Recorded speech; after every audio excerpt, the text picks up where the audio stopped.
Umakatid naman ako ng Sunday, prayer meeting, lahat ng mga gawa. Pero paano yung sa sarili natin? Tingnan po natin. Luke 9:23, dito itinuturo ng ating Panginoon or having disciple. Right? Pakibasa, Brother Mark. Luke chapter 9 verse 23. And he said to them all, if any man will come after me, let him deny himself and take up his cross daily and follow me. Okay, no? So this is the number one na dapat natin gawin, okay, is to deny ourselves, to deny self. Okay, if you want to meet the will of God, number one in your life is to deny ourselves. Right? Ano kaya? Katulad ng ating Panginoon sa kanyang panalangin, di ba? Sabi niya, not as I will, okay, but as you will. Hindi ang kalooban ko ang masunod, kundi ang kalooban mo. So, paano ang gagawin po natin? Paano natin mapaprioritize ang kalooban ng Diyos po sa atin? Nandito po tayo, nabubuhay po tayo, hindi lang para maging Kristiyano. Right? Maraming mga dapat gawin, preoccupy, no? Puno-puno po tayo. So, hindi deny ko ba yung mga trabaho ko, yung mga business ko, just to follow the will of God. Okay? Dito nag-a-apply, kung talagang mananampalataya po tayo, God will provide. No? Well, His of His providence, God will provide. So, maraming mga Kristiyano na hindi makasunod po dito. Okay? Pero pag ginawa po natin po ito, magiging tunay na Kristiyano ka, magiging maayos na Kristiyano po tayo. Kasi mananampalataya po tayo. It means sa atin, sa Diyos po natin, ipinagkakatiwala po natin ang lahat. Kaya hindi talaga natin ma-overcome yung mga bagay mo. Mag-aalala ka. Paano kung di-deny ko ang trabaho ko, paano ang mga business ko, just paano the will of God. So, paano natin mababalance po yun? Okay? Ano natin mababalance as we study or talking about the will of God? Okay? So, ibig lang sabihin, the will of God must take priority over personal interest. No? Uunahin muna natin ang kalooban ng Diyos kaysa mga bagay, mga interest po natin. Kaya ngayon pinag-aaralan po natin, before pa lang tayo pumunta sa verse 33. Huwag kang mag-alala. Umaya ka, pinapakain ng Diyos na hindi nagtatrabaho. So it takes a lot of faith. Kailangan pagtiwalaan mo po ito. Kung talagang mananampalataya ka, alam mo ang Diyos, soberanong Diyos. Diba? Marami tayong naobserbahan, mga kapatiran. Kapag sinusunod na nila talagang will ng Diyos, nakita natin yung provision po niya. Right? Bagkus, nagiging maalwan pa. Pero kung kinukontra po natin, ay parang may burden. Parang hindi tayo masaya. Diba kaya sometimes mga Kristiyano talagang gini-give up nila yung kanilang oras. No? Let's say, wala nang panahon. Sa simbahan, paano to? May trabaho ako. Pero makikita po natin, yung mga talagang nakakaunawa, nakakaluban po ng Diyos, gini-give up nila. And then, they find, nagkahanap po sila yung akma talaga, na hindi masasagasaan ang kanilang gawain sa loob ng simbahan. Diba? Kung makikita naman po natin, yung first verse na binasa po natin, pinangalan po ng Diyos. Bakit mawalalahan mo? So, sabihin, you deny, we are going to deny ourselves. So, ibig sabihin, ang priority po natin, will of God over our personal interest.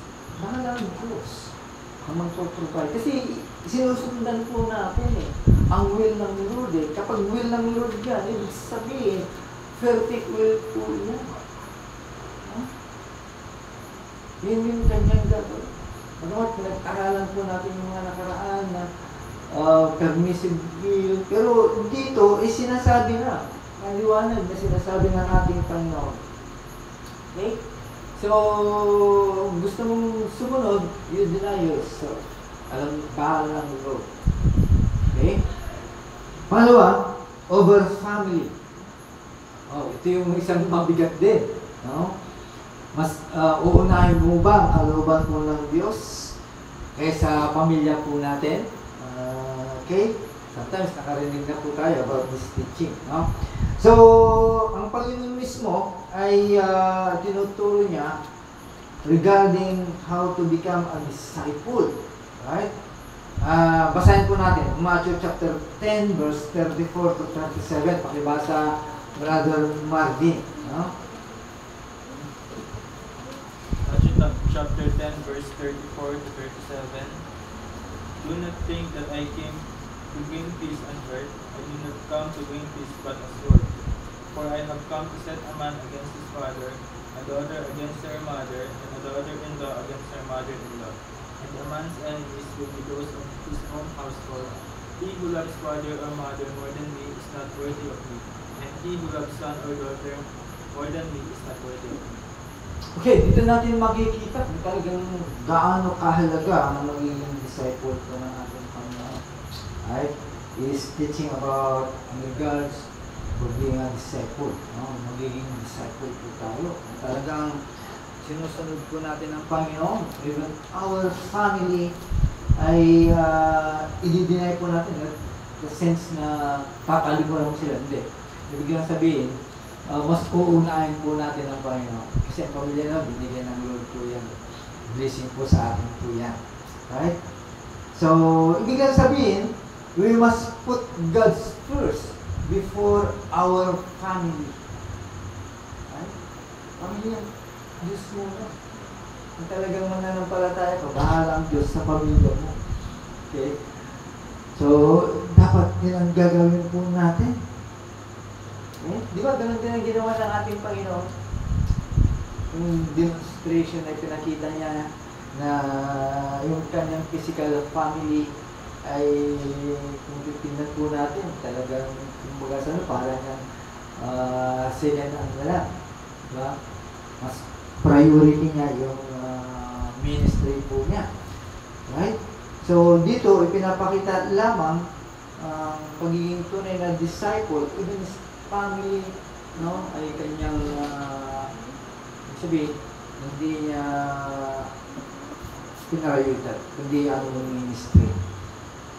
So, tandaan po natin mga kapatid, kapag ginawa po natin po ito, magkakaroon po ng tamang relasyon, magkakaroon po ng tamang respeto sa loob ng bahay.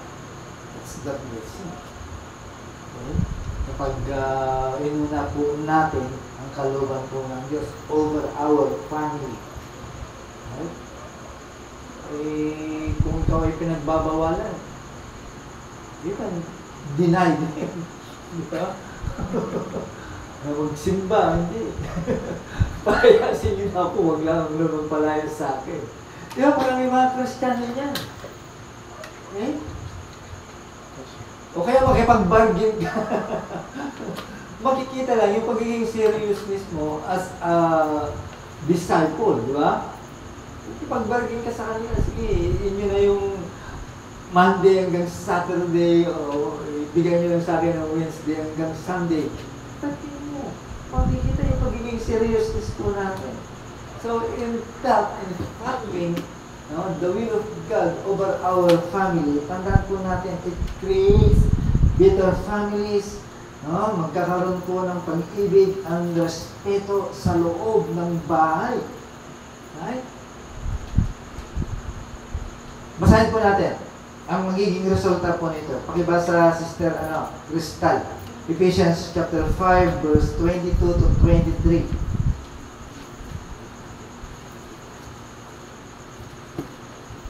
Pakibasa mo.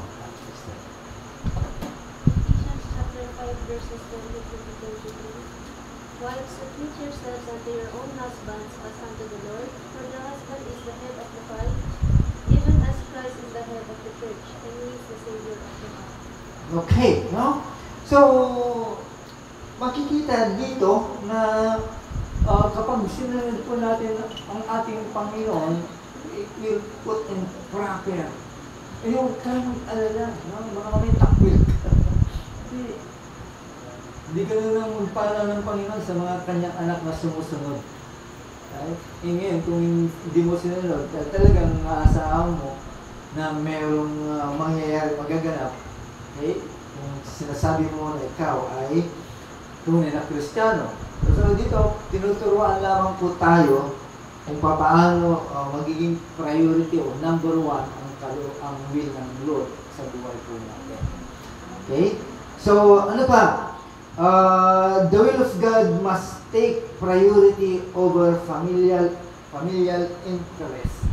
Ano ba yung mga interest po ng pamilya po natin? Pamilya po natin. Let's say, may business ang pamilya. Okay? May business ang pamilya. Right? Yung mga pinagkakitaan po ng ating mga pamilya. Okay? Again, dito makikita po natin yung calling na naman ng discipleship. At dito ipinakita ng mga disciple kung paano sila sumunod sa Panginoon. No? Basahin po natin ang Matthew chapter 4 verse 18 to 20. Sister Maybelline, pakibasa.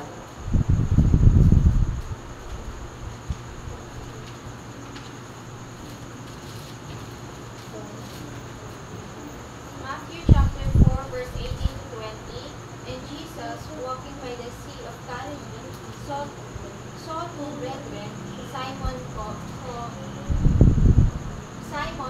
Peter, and Andrew his brother, casting a net into the sea, for they were fishers. 19. And he said unto them, Follow me, and I will make you fishers of men. 20. And they straightway left their nets and followed me. Okay, now makikita po natin how come, no, na ang mga taong ito ay sumunod kaagad sa ating Panginoon. Right? Ito, business po ng kanilang pamilya. Nakasalalay po dito ang buhay ng kanilang pamilya. Bakit ang kanilang business ay pinabayaan at iniwan? Right? So, makikita po natin how true itong mga disciple po ito. Talagang, if you want to be a disciple, follow the rules. No? Tanggapin mo yung panawagan, tanggapin po natin yung panawagan. Okay? Otherwise, ang providential naman ng Lord, talagang bibigay niya sa mga sumusunod. If we believe that, tayo naniniwala po dyan. Right? Basta susundin lang natin ang Panginoon. Okay, so biglang sabihin, we put first, before business affairs, ito paano yan, merong catering sa araw ng linggo. So, it's up to you, no? Bahala ka, basta sinabihan ka na ng salita ng ating Panginoon. Kapag sinunod po natin yung prinsipyo nito, alam naman po natin kung maging kailan na. Right? Tulad ng mga ibang preacher, kahit namatay yung kanilang kamag-anak, pumunta pa, tuloy pa yung preaching. Right? So, ibig ko sabihin, as a disciple, we are, binibigay po natin lahat ang ating pagtitiwala sa ating Panginoon because makikita in the line of His will, kalooban ng Panginoon po ito, if you truly believe, bahala ang Diyos na ayusin ang lahat po nito. Okay? Bahala ang Panginoon kung paano niya i-orchestrate po ito para maging maayos po sa atin. That's why it's a calling. No? Kaya yung pagtawag ng kanilang disciple, talagang nakita nila. Nakita nila, ito yung tao na may hawak ng lahat, siya may hawak ng buhay. Kaya binigay nila ang mga ganong pagkakataon. Okay? Hindi nila inalintana yung mga bagay na against sa kanilang pananampalataya. Okay? So, with that, no, pag ginawa po natin po yan, anong mangyayari? Paano na ang buhay ng pamilya ko? O paano na ang aking kinabukasan? Again, balik po tayo sa Matthew chapter 6, verse 30 to 34. Right? Makikita po natin po dito yung providential help ng ating Diyos. Okay? Kung paano mag-provide ng Diyos sa iyo at sa pamilya mo. Pakibasa, Brother Joshua. Matthew chapter 6, verse 30 to 34. Matthew chapter 6 verse 30 to 34. But if God so clothes the grass of the field, which today is alive and tomorrow is thrown into the oven, will he not much more clothe you, O you of little faith? Therefore do not be anxious, saying, what shall we eat, or what shall we drink, or what shall we wear? For the Gentiles seek after all these things, and your heavenly Father knows that you need them all. But seek first the kingdom of God and His righteousness, and all these things will be added to you. Therefore, do not be anxious about tomorrow, for tomorrow will be anxious for itself. Sufficient for the day is its own trouble. Alright, now balikan po natin. For all these things, right? Andun yung promises na binitawan ng ating Panginoon. Ibig sabihin, tinitignan niya kung paano mo ipaprioritize ang Lord maging ang kanyang kalooban. If you follow, ibig sabihin, pag sinunod mo, there's something, may mangyayaring greater success. Right? Either in your business or any business ventures sa buhay po natin. Kasi natatakot lang tayo eh. Diba? Sayang. Pag ito'y binitawan ko, sayang naman yung pagkakataon. Or baka hindi maging successful ito. Okay? Pero, ito yung magiging ending po nito. Basahin po natin ang Daniel chapter 1 verse 9. And Genesis chapter 39 verse 2 to 3. Pakibasa, Brother Joshua Mundo. Daniel chapter 1 verse 9. And then Brother Mark 39 and Genesis chapter 2 verse 3. Okay, pakibasa.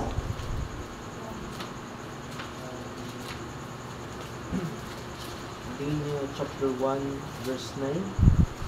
And God gave Daniel favor and compassion in the sight of the chief of the eunuchs. Right. Kita mo natin, si Daniel ay nakasalalay dito ang kanyang buhay. Pero sumunod siya sa Panginoon. Okay?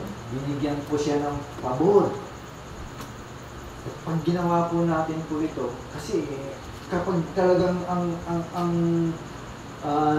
pananaw natin medyo masikip. Pero pag pinapalawak mo natin, ganito po ang mangyayari. Okay? There is a greater success kapag sinunod po natin ang Panginoon. Pakibasa din ang Genesis chapter 39 verse 20. And the Lord was with Joseph, and he was prosperous man, and he was in the house of his master the Egyptian. And his master saw that the Lord was with him, and that the Lord made all that he did to prosper in his hand. See, kita mo natin yung magiging outcome at it lead to greater success. Gusto mo talaga maging success ng business mo, unahin mo ang Panginoon. Sinabi kasi dito. Okay? Right, so the will of God must take priority over occupational interest. Sa trabaho naman ito. Sa mga may trabaho, sa mga katulad ninyo na may mga trabaho. Again, dito itinuturo ulit ng ating Panginoon kung paano magiging disciple. With regards to discipleship, itinuro ng Panginoon dito sa Luke chapter 14 verse 33. Right, pakibasa. Marvin.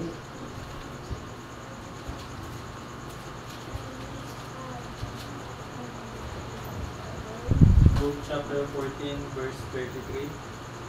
So likewise, whoever of you does not forsake all that he has cannot be made disciple. Okay, no? So, dito ay tinuturuan tayo ng Panginoon kung paano tayo po ay magiging disciple. So, ibig sabihin,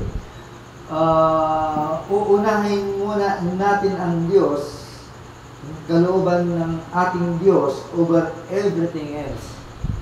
Right? Paano yun? No? May trabaho ka. May araw ka na masasagasaan ang Sunday. No? Pinakadakilang araw para sa Panginoon. Masasagasaan ang mga oras mo at araw mo sa trabaho. Pero tingnan po natin kung paano i-demonstrate ni Paul sa kanyang buhay. Okay? Si Paul ay talagang talagang busy din siya. Pero dito makikita po natin how he demonstrate sa kanyang buhay. No? Kung paano kinuha niya at prioridad niya ang Diyos, ang kalooban ng Diyos sa lahat ng bagay. Basahin po natin ang Philippians chapter 3 verse 4 hanggang verse 11. Okay? Pakibasa Diyos. Philippians chapter 3 verse 4 to 11. Though I myself have reason for confidence in the flesh also, if anyone else thinks he has reason for confidence in the flesh, I have more. Circumcised on the 8th day of the people of Israel, of the tribe of Benjamin, a Hebrew of Hebrews as to the law, a Pharisee as to zeal, a persecutor of the church, as to the righteous under the law, blameless. But whatever gain I had, I counted as loss for the sake of Christ. Indeed, I count everything as loss because of the surpassing worth of knowing Christ Jesus my Lord. For his sake I have suffered the loss of all things, and count them as rubbish, in order that I may gain Christ, and be found in him, not having a righteousness of my own that comes from the law, but that which comes through faith in Christ, the righteousness that from God that depends on faith, that I may know him and the power of his resurrection, and may share his sufferings, becoming like him in his death, that by any means possible I may attain the resurrection from the dead. Okay, so nakita po natin kung paano demonstrate ni Paul sa kanyang buhay regarding this, no? Kumbaga sa ay ikinakount niya lahat na garbage. Okay? It's up to you. It's up para sa atin. Si Paul kasi, siyempre, nakita niya, right? Kung paano ang magiging disciple. Kaya mas mahalaga sa kanyang Panginoon regarding sa mga bagay. Kaya ikinount niya lahat ay garbage. No? Itinuri niya na ang Panginoon ang pinaka-importante sa lahat. Bakit? Bakit nagawa niyo po yun? Right? Tulad po niya. Tulad natin, pinangakuan din po tayo ng Lord. Kung tutuusin, talagang mananampalataya po tayo, God will give everything. No? Kung uhunahin po natin ang Panginoon. So, ibig sabihin, binigyan ka din ng choice ng Panginoon. Kapag sakaling sa trabaho mo yung masasagasaan na, di-give up mo yung maghanap po tayo ng mga bagay na hindi na against sa ating pananampalataya. Una sa lahat kasi wala ka ng kapayapaan din dyan. No? Hindi ka magiging masaya din kahit sabihin mong may trabaho tayo, may ginagawa po tayo, hindi ka magiging masaya. So, ibig sabihin, as Paul, no, hindi niya binigyan ng importansya yung mga bagay po niyo. Tayo, mga Kristiyano, titignan din natin, no? Kung masasagasaan lahat, wala na lahat, kung talagang titiwala ka, God will bring something na much better sa iyo, according to your desire, ibibigay ng Lord yun. No? Kasi yun ang nais sa Kanya eh. Okay? Ibig sabihin, kapag sunod natin ang ating Panginoon, much better ang ibibigay niya sa atin. Kaya nga yung verse na binasa po natin ng Matthew 6 ay tinuturan po tayo na huwag alalahan ng mga bagay. kung masasagasaan yung pagiging Kristiyano po natin, ibigay po natin sa Panginoon. Otherwise, ibibigay niya kung ano yung desire. Diba? Kaya marami mga Kristiyano talagang hindi mabitawan. Pero marami ang mga Kristiyano din na kapag nasagasaan niya yung kanyang araw na paglilingkod, talagang alam mo niya, hanap ako ng para sa siya. So makikita po natin how serious yung mga ganung Kristiyano. Talagang maasa mo pag ganung Kristiyano. Makikita mo talaga sa buhay. So we need to understand walang mo talaga ang pinaka-importante sa buhay. What's the really important in our life? Napakadali lang. It is easy to be preoccupied. Diba? Napakadali po nun. Ang lahat ng mga bagay sa buhay po natin. Pero we must choose the good part. Pipiliin natin yung mabuti naman para sa atin, para sa Panginoon. Diba? Kaya binigyan po tayo ng mga bagay na pagpili. Kung ibigay sabihin, pipiliin po natin kung ano yung mga tunay, totoong importante. Okay? Kaya kapag nakita po natin yung mga magagandang bagay regarding the will of God, right? Para makita po natin yung magagandang part regarding the will of God ay nakasalalay po dito sa pagiging Kristiyano po natin, seeking the rule of Christ in our life. Hinahanap natin yung pangunguna ng ating Panginoon sa buhay po natin. Okay? With that, we serve as a disciple of Jesus Christ. At kaya, again, mga kapatid, you are blessed because ini-pera ninyo yung mga bagay na nakakastorbo sa paglilingkod po sa ating Panginoon. So, ibig sabihin, you are involved in the church. Sumusunod po tayo kung ano ang panawagan po ng simbahan. Right? So, at least, much of your time ay talagang nasa simbahan.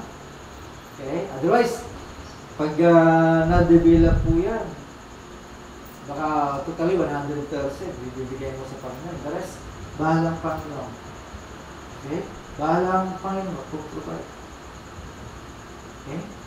Kaya sometimes, yung excuses po natin, there is a danger in excuses.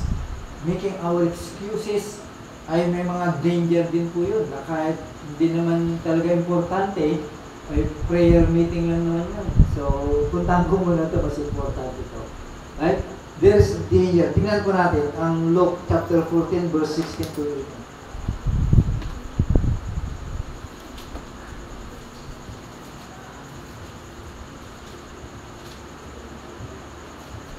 Pakibasa. Mardi.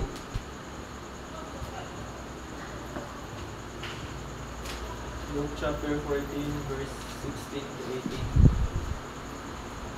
Then he said to him, a certain man gave a great supper and invited many, and sent his servant in supper time to say to those who were invited, "Come, for all things are now ready." But they all with accord began to make excuses. The first said to him, "I have bought a piece of ground and I must go and see it. I ask you to have me excuse." Okay, now there are many excuses. Right? Na mga Kristiyano na to. A lot of excuses, no? Hindi pinapahalagaan ang gawain ng simbahan. Sometimes, ginagamit natin ang family, businesses, okay? Para lang makalayo tayo sa duty po natin sa simbahan. There is a displeasure of God. Nadidisplease ang ating Panginoon. Okay? Tandaan po natin. Nadidisplease ang ating Diyos if we did not put first His will. Okay? Nalulungkot or nadidisplease po siya. Basahin po natin ang Luke 14. Doon din. Continuation lang doon. 21 to 24.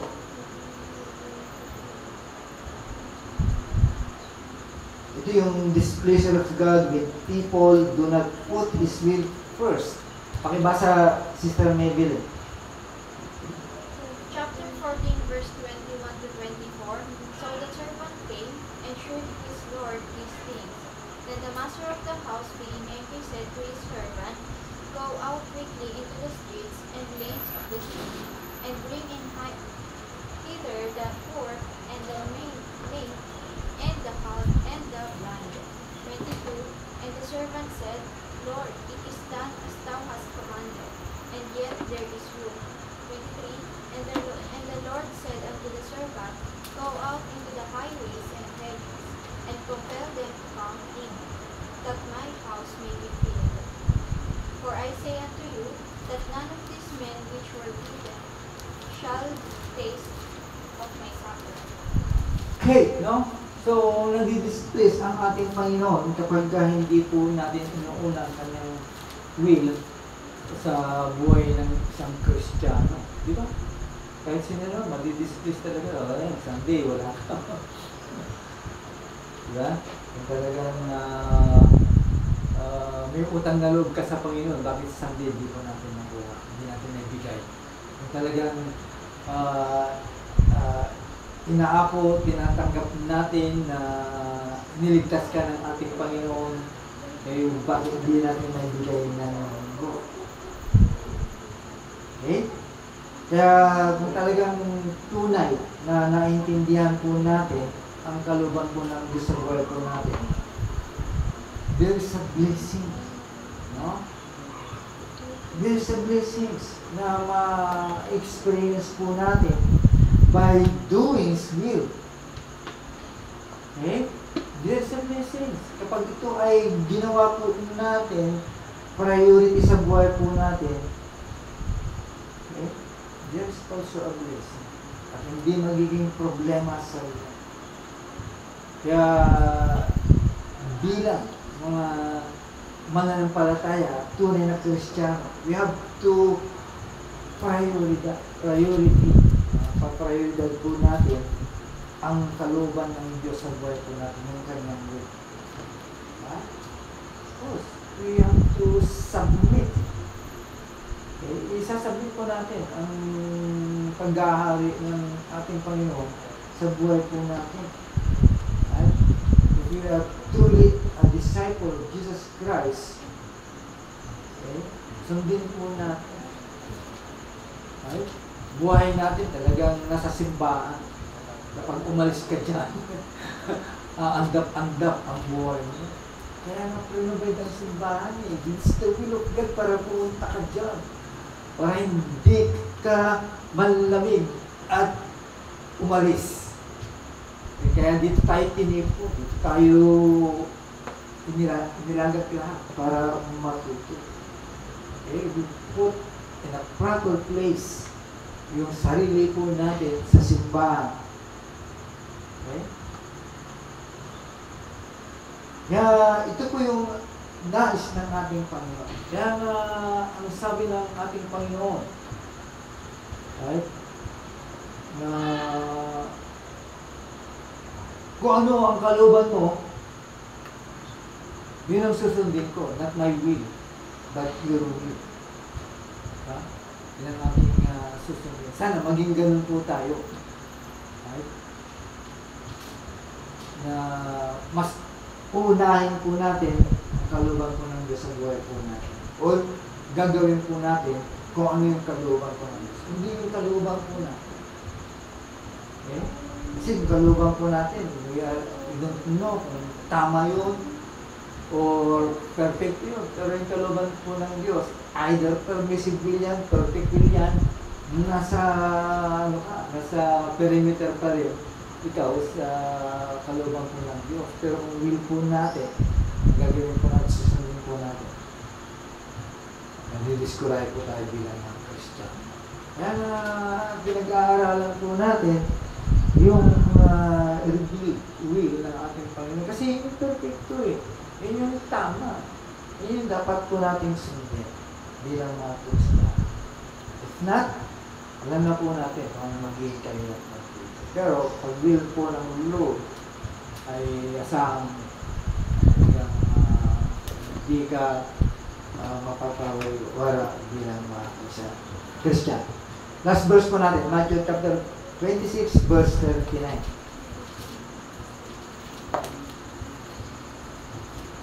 Pakibasa. Sister Crystal. Last verse po natin.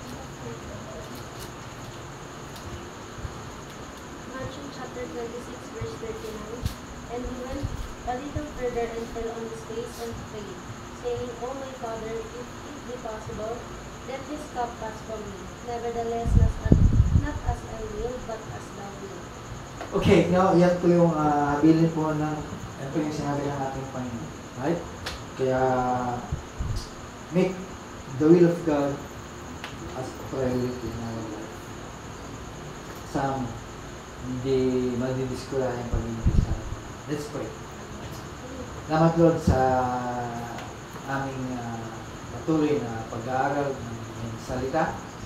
Kaya po Diyos na sometimes kami po ay nananaman po kami sa aming mga ka-expand. Sometimes yung kalugan po namin ang aming sinusunod. Pero nakakaligtaan po namin yung mga bagay kung saan ay nireveal mo ang nakalugan po sa amin. Kaya sometimes may mga Kristiyano na napapalayo dahil sa mga ganong bagay. Kaya Lord, salamat sa paalala muli sa amin sa gabi ito. Kung aming susundin ang iyong kalugan, at hanapin namin ang iyong kalugan, all these things will be added unto us, Lord. Kaya salamat sa pagka-promise mo dito, Panginoon, and help us, Lord, na sumunod kami sa iyo kung ano po ang kalugan mo po sa amin. Lord, give us wisdom, gabayan niyo kami, Panginoon, sa mga bagay po nito sapagkat sometimes, Lord, ay matigas po ang ulo po namin. Kaya, again, Lord, help us, equip us, Panginoon, masunod po namin ang nais mo po sa buhay po. Salamat po, Diyos, sa mensahe at sa panandalain sa pangalan ng Jesus. Amen.